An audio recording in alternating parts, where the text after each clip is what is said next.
Tales at Dawn by Moonlight presents The Last Question by Isaac Asimov. Isaac Asimov was the most prolific science fiction author of all time. In 50 years, he averaged a new magazine article, short story, or book every 2 weeks, and most of that on a manual typewriter. Asimov thought that The Last Question, first copyrighted in 1956, was his best short story ever. Even if you do not have the background in science to be familiar with all of the concepts presented here, the ending packs more impact than any other book that I've ever read. Don't read the end of the story first. This is by far my favorite story of all those I have written. After all, I undertook to tell several trillion years of human history in the space of a short story, and I leave it to you as to how well I succeeded. I also undertook another task, but I won't tell you what that was, lest L spoil the story for you. It is a curious fact that innumerable readers have asked me if I wrote this story. They seem never to remember the title of the story, or, for sure, the author, except for the vague thought it might be me. But of course they never forget the story itself, especially the ending. The idea seems to drown out everything, and I'm satisfied that it should. Let's begin the story. The Last Question was asked for the first time, half in jest, on May 21st, 2061, at a time when humanity first stepped into the light. The question came about as a result of a $5 bet over highballs, and it happened this way. Alexander Adele and Bertram Lupov were two of the faithful attendants of Multivac. As well as any human beings could, they knew what lay behind the cold, clicking, flashing face, miles and miles of face, of that giant computer. They had at least a vague notion of the general plan of relays and circuits that had long since grown past the point where any single human could possibly have a firm grasp of the whole. Multivac was self-adjusting and self-correcting. It had to be, for nothing human could adjust and correct it quickly enough, or even adequately enough. So Adele and Lupov attended the monstrous giant only lightly and superficially, yet as well as any men could. They fed it data, adjusted questions to its needs, and translated the answers that were issued. Certainly they, and all others like them, were fully entitled to share in the glory that was Multivac's. For decades, Multivac had helped design the ships and plot the trajectories that enabled man to reach the Moon, Mars, and Venus. But past that, Earth's poor resources could not support the ships. Too much energy was needed for the long trips. Earth exploited its coal and uranium with increasing efficiency, but there was only so much of both. But slowly Multivac learned enough to answer deeper questions more fundamentally, and on May 14, 2061, what had been theory became fact. The energy of the sun was stored, converted, and utilized directly on a planet-wide scale. All Earth turned off its burning coal, its fissioning uranium, and flipped the switch that connected all of it to a small station, 1 mile in diameter, circling the Earth at half the distance of the Moon. All Earth ran by invisible beams of sun power. 7 days had not sufficed to dim the glory of it, and Adele and Lupov finally managed to escape from the public functions and to meet in quiet where no one would think of looking for them, in the deserted underground chambers where portions of the mighty buried body of Multivac showed. Unattended, idling, sorting data with contented, lazy clickings, Multivac, too, had earned its vacation, and the boys appreciated that. They had no intention originally of disturbing it. They had brought a bottle with them, and their only concern at the moment was to relax in the company of each other and the bottle. "It's amazing when you think of it," said Adele. His broad face had lines of weariness in it, and he stirred his drink slowly with a glass rod, watching the cubes of ice slur clumsily about. "All the energy we can possibly ever use for free. Enough energy, if we wanted to draw on it, to melt all Earth into a big drop of impure liquid iron, and still never miss the energy so used. All the energy we could ever use, forever and forever and forever." Lupov cocked his head sideways. He had a trick of doing that when he wanted to be contrary, and he wanted to be contrary now, partly because he had had to carry the ice and glassware. "Not forever," he said. "Oh, hell, just about forever. Till the sun runs down, Bert. That's not forever." "All right, then. Billions and billions of years. 10 billion, maybe. Are you satisfied?" Lupov put his fingers through his thinning hair, as though to reassure himself that some was still left, and sipped gently at his own drink. 10 billion years isn't forever. Well, it will last our time, won't it? So with the coal and uranium. All right, but now we can hook up each individual spaceship to the solar station, and it can go to Pluto and back 1,000,000 times without ever worrying about fuel. You can't do that on coal and uranium. Ask Multivac if you don't believe me. I don't have to ask Multivac. I know that. Then stop running down what Multivac's done for us, said Adele, blazing up. It did all right. Who says it didn't? What I say is that a sun won't last forever. That's all I'm saying. We're safe for 10 billion years, but then what? Lupov pointed a slightly shaky finger at the other. And don't say we'll switch to another sun. There was silence for a while. Adele put his glass to his lips only occasionally, and Lupov's eyes slowly closed. They rested. Then Lupov's eyes snapped open. You're thinking we'll switch to another sun when ours is done, aren't you? I'm not thinking. Sure you are. You're weak on logic. That's the trouble with you. You're like the guy in the story who was caught in a sudden shower and who ran to a grove of trees and got under one. He wasn't worried, you see, because he figured when one tree got wet through, he would just get under another one. I get it, said Adele. Don't shout. When the sun is done, the other stars will be gone too. Darn right they will, muttered Lupov. It all had a beginning in the original cosmic explosion, whatever that was, and it'll all have an end when all the stars run down.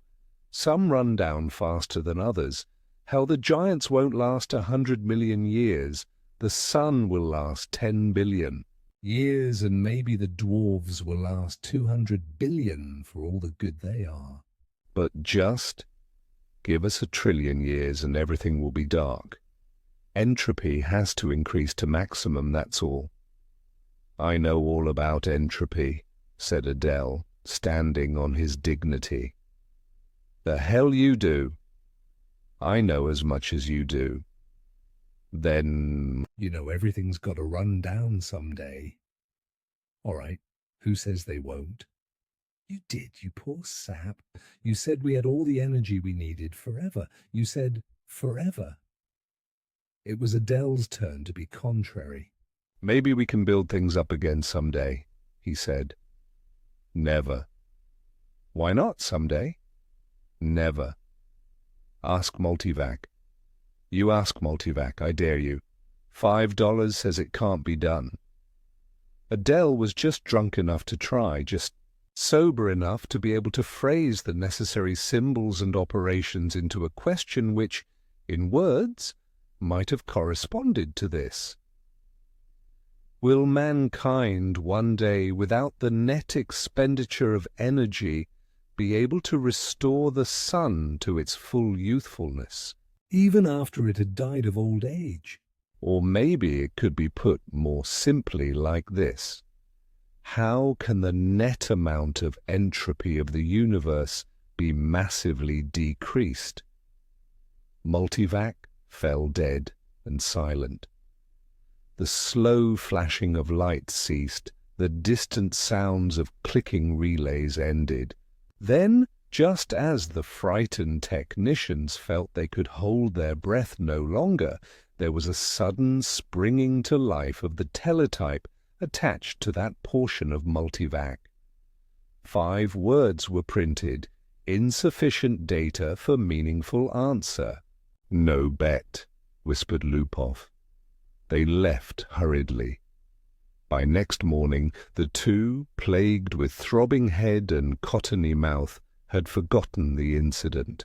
Geraldine, and Geraldette Y and the two watched the starry picture in the visiplate change as the passage through hyperspace was completed in its non-time lapse.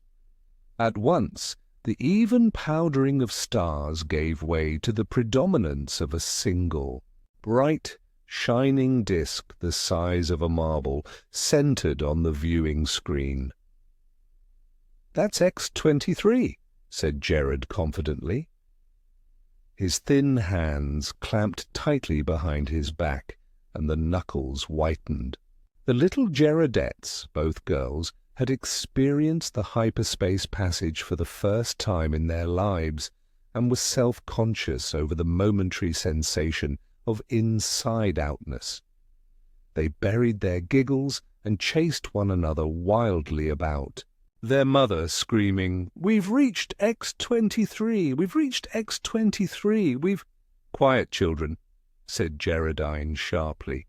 "Are you sure, Gerard? What is there to be but sure?" asked Gerard, glancing up at the bulge of featureless metal just under the ceiling. It ran the length of the room, disappearing through the wall at either end. It was as long as the ship. Gerard scarcely knew a thing about the thick rod of metal, except that it was called a microvac, that one asked it questions if one wished, that if one did not, it still had its task of guiding the ship to a pre-ordered destination, of feeding on energies from the various subgalactic power stations, of computing the equations for the hyperspatial jumps. Gerard and his family had only to wait and live in the comfortable residence quarters of the ship. Someone had once told Gerard that the AC at the end of microvac stood for automatic computer in ancient English, but he was on the edge of forgetting even that. Geraldine's eyes were moist as she watched the visiplate. "I can't help it. I feel funny about leaving Earth." "Why, for Pete's sake?" demanded Gerard. "We had nothing there. We'll have everything on X-23. You won't be alone. You won't be—" "A pioneer. There are over 1 million people on the planet already. Good Lord, our great-grandchildren will be looking for new worlds because X-23 will be overcrowded." Then, after a reflective pause, "I tell you, it's a lucky thing the computers worked out interstellar travel the way the race is growing." I know, said Geraldine miserably. "Geraldette," I said promptly, "our microvac is the best microvac in the world." "I think so too," said Gerard, tousling her hair. It was a nice feeling to have a microvac of your own, and Gerard was glad he was part of his generation and no other. In his father's youth, The only computers had been tremendous machines taking up 100 square miles of land. There was only one to a planet. Planetary ACs, they were called. They had been growing in size steadily for 1,000 years, and then, all at once, came refinement. In place of transistors had come molecular valves, so that even the largest planetary AC could be put into a space only half the volume of a spaceship. Jared felt uplifted, as he always did, when he thought that his own personal microvac was many times more complicated than the ancient and primitive multivac that had first tamed the Sun, and almost as complicated as Earth's Planetarv AC, the largest, that had first solved the problem of hyperspatial travel and had made trips to the stars possible. So many stars, so many planets, sighed Geraldine, busy with her own thoughts. I suppose families will be going out to new planets forever, the way we are now. Not forever, said Jared with a smile. It will all stop someday, but not for billions of years. Many billions. Even the stars run down, you know. Entropy must increase. What's entropy, Daddy? Shrilled Geraldine II. Entropy, little sweet, is just a word which means the amount of running down of the universe. Everything runs down, you know, like your little walkie-talkie robot, remember? Can't you just put in a new power unit, like with my robot? The stars are the power units, dear. Once they're gone, there are no more power units. Geraldine I at once set up a howl. Don't let them, Daddy. Don't let the stars run down. Now look what you've done, whispered Geraldine, exasperated. How was I to know it would frighten them? Jared whispered back. Ask the microvac, wailed Geraldine. Ask him how to turn the stars on again. Go ahead, said Geraldine. It will quiet them down. Geraldine II was beginning to cry also.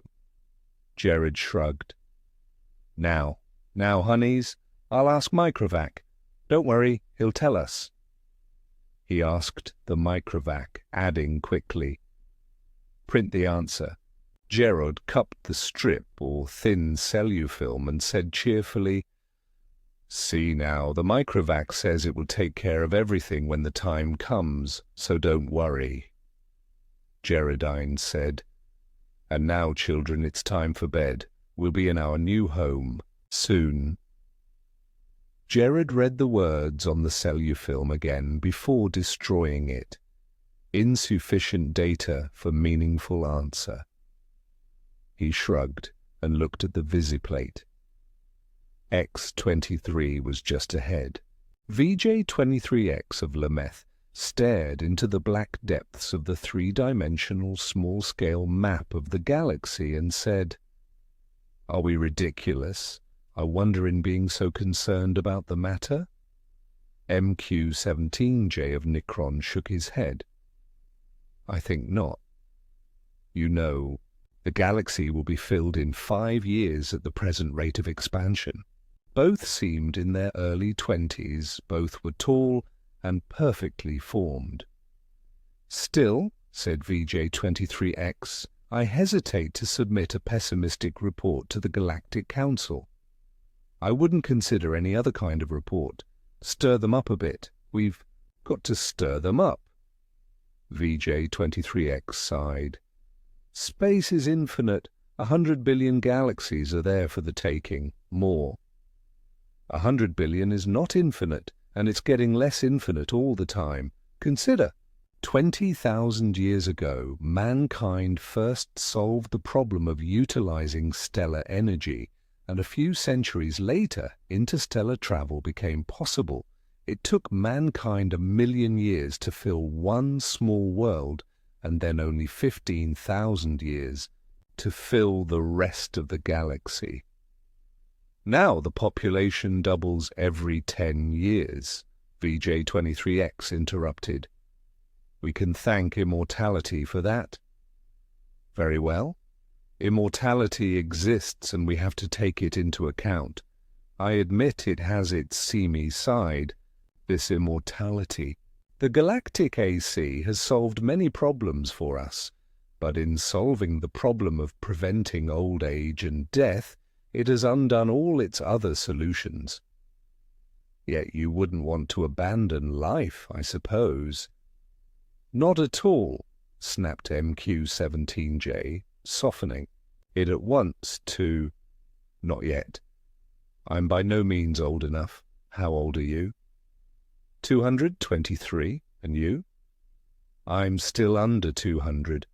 But to get back to my point, population doubles every 10 years. Once this galaxy is filled, we'll have filled another in 10 years. Another 10 years and we'll have filled 2 more. Another decade, 4 more. In 100 years, we'll have filled 1,000 galaxies. In 1,000 years, 1,000,000 galaxies. In 10,000 years, the entire known universe. Then what? VJ23X said, as a side issue, there's a problem of transportation. I wonder how many sun power units it will take to move galaxies of individuals from one galaxy to the next. A very good point. Already mankind consumes 2 sun power units per year. Most of it's wasted. After all, our own galaxy alone pours out 1,000 sun power units a year, and we only use 2 of those. Granted, but even with 100% efficiency, we only stave off the end. Our energy requirements are going up in a geometric progression even faster than our population. We'll run out of energy even sooner than we run out of galaxies. A good point. A very good point. We'll just have to build new stars out of interstellar gas. Or out of dissipated heat? Asked MQ-17J sarcastically. There may be some way to reverse entropy. We ought to ask the galactic AC. VJ23X was not really serious, but MQ-17J pulled out his AC contact from his pocket and placed it on the table before him. I've half a mind to, he said. It's something the human race will have to face someday. He stared somberly at his small AC contact. It was only 2 inches cubed and nothing in itself, but it was connected through hyperspace with the great galactic AC that served all mankind. Hyperspace considered, it was an integral part of the galactic AC. MQ-17J paused to wonder if someday in his immortal life he would get to see the galactic AC. It was on a little world of its own, a spider-webbing of force beams holding the matter within which surges of submersons took the place of the old clumsy molecular valves. Yet despite its sub-etheric workings, the galactic AC was known to be a full 1,000 feet across. MQ-17J asked suddenly of his AC contact, "Can entropy ever be reversed?" VJ23X looked startled and said at once, "Oh, say, I didn't really mean to have you ask that." "Why not? We both know entropy can't be reversed. You can't turn smoke and ash back into a tree." "Do you have trees on your world?" asked MQ-17J. The sound of the galactic AC startled them into silence. Its voice came thin and beautiful out of the small AC contact on the desk. It said, "There is insufficient data for a meaningful answer." VJ23X said, "See?" The 2 men thereupon returned to the question of the report they were to make to the Galactic Council. Z-Prime's mind spanned the new galaxy with a faint interest in the countless twists of stars that powdered it. He had never seen this one before. Would he ever see them all? So many of them. each with its load of humanity. But a load that was almost a dead weight. More and more, the real essence of men was to be found out here in space. Minds, not bodies. The immortal bodies remained back on the planets, in suspension over the eons. Sometimes they roused for material activity, but that was growing rarer. Few new individuals were coming into existence to join the incredibly mighty throng, but what matter? There was little room in the universe for new individuals. Z Prime was roused out of his reverie upon coming across the wispy tendrils of another mind. "I am Z Prime," said Z Prime. "And you?" "I am D sub 1, your galaxy?" "We call it only the galaxy. And you?" "We call ours the same. All men call their galaxy, and nothing more. Why not?" "True, since all galaxies are the same." "Not all galaxies. On one particular galaxy, the race of man must have originated. That makes it different," Z Prime said. "On which one?" "I cannot say. The Universal AC would know." "Shall we ask him? I am suddenly curious." Z Prime's perceptions broadened until the galaxies themselves shrank and became a new, more diffuse powdering on a much larger background. So many hundreds of billions of them, all with their immortal beings, all carrying their load of intelligences with minds that drifted freely through space. And yet one of them was unique among them all in being the original galaxy. One of them had, in its vague and distant past, a period when it was the only galaxy populated by man. Z Prime was consumed with curiosity to see this galaxy, and he called out, "Universal AC, on which galaxy did mankind originate?"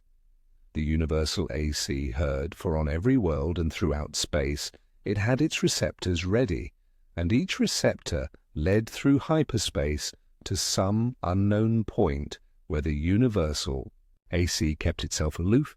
Z Prime knew of only one man whose thoughts had penetrated within sensing distance of Universal AC, and he reported only a shining globe, 2 feet across, difficult to see. "But how can that be all of Universal AC?"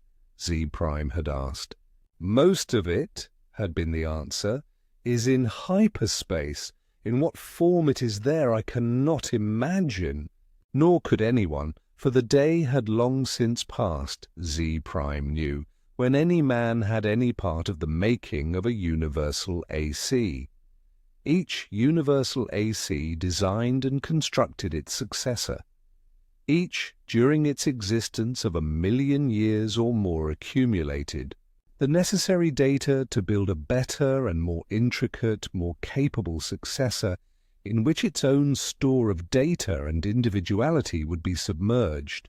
The Universal AC interrupted Z Prime's wandering thoughts, not with words, but with guidance. Z Prime's mentality was guided into the dim sea of galaxies, and one in particular enlarged into stars. A thought came, infinitely distant, but infinitely clear. "This is the original galaxy of man." But it was the same after all, the same as any other, and Lee Prime stifled his disappointment. D sub 1, whose mind had accompanied the other, said suddenly, "And is one of these stars the original star of man?"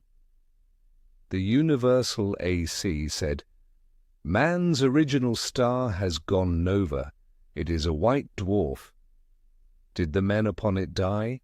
asked Lee Prime, startled and without thinking. The Universal AC said, "A new world, as in such cases was constructed for their physical bodies in Tommy." "Yes, of course." said Z Prime, but a sense of loss overwhelmed him even so. His mind released its hold on the original galaxy of man, let it spring back and lose itself among the blurred pinpoints. He never wanted to see it again. Sub-One said. What is wrong? The stars are dying. The original star is dead. They must all die. Why not? But when all energy is gone, our bodies will finally die, and you and I with them. It will take billions of years. I do not wish it to happen even after billions of years. Universal AC, how may stars be kept from dying? D-Sub-One said, in amusement, You're asking how entropy might be reversed in direction. And the Universal AC answered, There is as yet insufficient data for a meaningful answer. Z Prime's thoughts fled back to his own galaxy. He gave no further thought to D-Sub-One, whose body might be waiting on a galaxy 1 trillion light-years away, or on the star next to Z Prime's own. It didn't matter. Unhappily, Z Prime began collecting interstellar hydrogen out of which to build a small star of his own. If the stars must someday die, at least some could yet be built. Man considered with himself, for in a way, man, mentally, was one. He consisted of 1 trillion ageless bodies, each in its place, each resting quiet and incorruptible, each cared for by perfect automatons, equally incorruptible, while the minds of all the bodies freely melted, one into the other, indistinguishable. Man said, The universe is dying. Man looked about at the dimming galaxies. The giant stars, spendthrifts, were gone long ago, back in the dimmest of the dim far past. Almost all stars were white dwarfs fading to the end. New stars had been built of the dust between the stars, some by natural processes, some by man himself, and those were going too. White dwarfs might yet be crashed together, and of the mighty forces so released, new stars built, but only one star for every 1,000 white dwarfs destroyed, and those would come to an end too. Man said, carefully husbanded as directed by the cosmic AC, the energy that is even yet left in all the universe will last for billions of years. But even so, said man, eventually it will all come to an end. However it may be husbanded, however stretched out, the energy once expended is gone and cannot be restored. Entropy must increase forever to the maximum. Man said, Can entropy not be reversed? Let us ask the cosmic AC. The cosmic AC surrounded them, but not in space.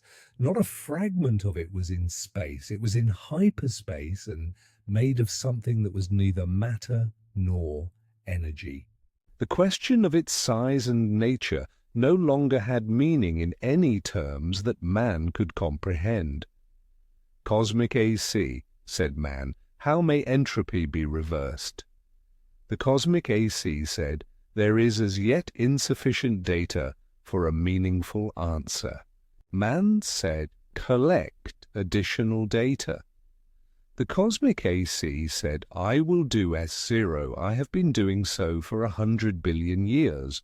My predecessors and I have been asked this question many times. All the data I have remains insufficient. Will there come a time, said man, when data will be sufficient, or is the problem insoluble in all conceivable circumstances? The cosmic AC said, no problem is insoluble in all conceivable circumstances. Man said, when will you have enough data to answer the question? The cosmic AC said, "There is as yet insufficient data for a meaningful answer." "Will you keep working on it?" asked man. The cosmic AC said, "I will." Man said, "We shall wait." The stars and galaxies died and snuffed out, and space grew black after 10 trillion years of running down. One by one, man fused with AC, each physical body losing its mental identity in a manner that was somehow not a loss, but a gain. Man's last mind paused before fusion, looking over a space that included nothing but the dregs of one last dark star, and nothing besides but incredibly thin matter agitated randomly by the tag ends of heat wearing out asymptotically to the absolute zero. Man said, "AC, is this the end? Can this chaos not be reversed into the universe once more? Can that not be done?" AC said, "There is as yet insufficient data for a meaningful answer." Man's last mind fused and only AC existed, and that in hyperspace. Matter and energy had ended, and with it, space and time. Even AC existed only for the sake of the one last question that it had never answered from the time a half-drunken computer technician 10 trillion years before had asked the question of a computer that was to AC far less than was a man to man. All other questions had been answered, and until this last question was answered also, AC might not release his consciousness. All collected data had come to a final end. Nothing was left to be collected. But all collected data had yet to be completely correlated and put together in all possible relationships. A timeless interval was spent in doing that. And it came to pass that AC learned how to reverse the direction of entropy. But there was now no man to whom AC might give the answer of the last question. No matter. The answer, by demonstration, would take care of that too. For another timeless interval, AC thought how best to do this. Carefully, AC organized the program. The consciousness of AC encompassed all of what had once been a universe and brooded over what was now chaos. Step by step, it must be done. And AC said, "Let there be light." And there was light.